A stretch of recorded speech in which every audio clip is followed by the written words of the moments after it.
Hi everyone. Welcome to the video tutorial of GreenCloud VPS. While using our VPS hosting plan, you could allow or whitelist only specific IP addresses on the required ports. Suppose you have allowed only your local system IP address to connect to the RDP port. It means that you can connect your server via RDP from your local system only. No other IP address can connect the server via RDP. You can allow other service ports on specific IP addresses as well. It provides more security to the services you have configured on your server.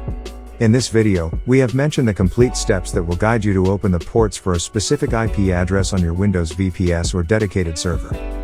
First of all, log into the server as an administrator. Please refer to how to connect VPS via RDP at the link we put on the screen for more details.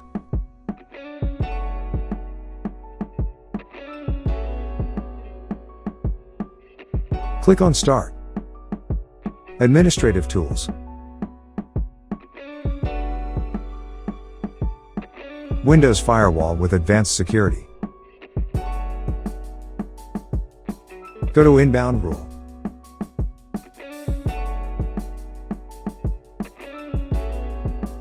New Rule.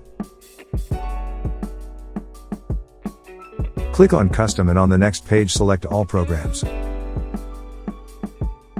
You are at Protocol and Ports Wizard.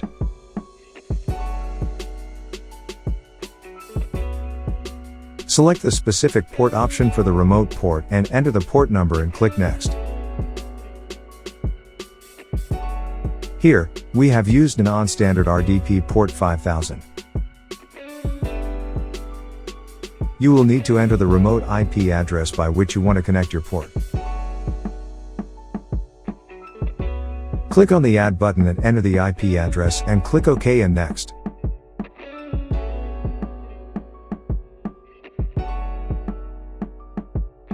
Select Allow the connection option and click Next. On the profile page, select all three options: Domain, Private, and Public. Click Next button. In the last step, you need to provide the name of this rule. Click on the Finish button.